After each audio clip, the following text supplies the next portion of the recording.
La gestion de la crise du Covid-19 est-elle stratégique? Au premier abord, la gestion de la crise du Covid-19 par les autorités gouvernementales et sanitaires françaises semble éminemment stratégique.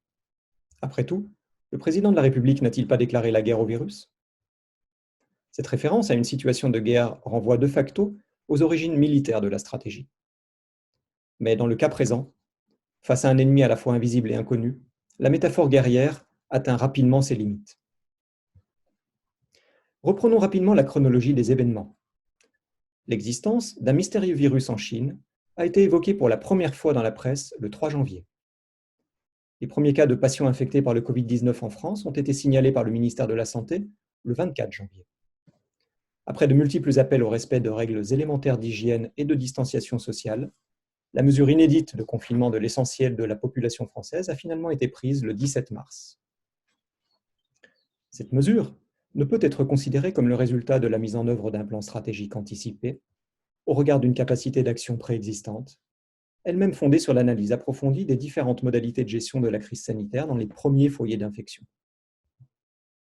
Par les décisions prises pour protéger les catégories de population les plus exposées et lutter contre l'engorgement des services de réanimation dans les hôpitaux, la gestion actuelle de la crise sanitaire en France relève davantage d'une réponse tactique que stratégique. Toute gestion stratégique d'une telle crise aurait supposé la préexistence de capacités, en termes d'organisation des systèmes de santé comme de disponibilité en nombre suffisant de tests de dépistage et de masques de protection. Capacité indispensable pour envisager a priori d'autres modalités que le confinement indifférencié et quasi généralisé des Français. Il est par conséquent temps, en matière de santé publique comme dans bien d'autres domaines, l'énergie, le climat, l'alimentation, de repenser collectivement le futur auquel nous devrons faire face pour ne plus être acculés au seul contrôle, plus ou moins chaotique, du présent. En un mot, de redécouvrir le stratégique.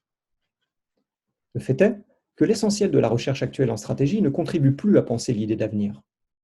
Il serait devenu impossible de formuler une stratégie dans des environnements imprévisibles, au prétexte qu'on ne peut prévoir le futur de manière précise. Cette confusion entre difficulté de prévision et nécessité d'anticipation doit être dépassée. Le temps est aujourd'hui venu de réhabiliter une vision de la stratégie depuis trop longtemps laissée en jachère, celle d'une discipline qui se doit de produire avant tout des résultats de recherche actionnables sur le devenir à long terme des entreprises, des organisations et des institutions.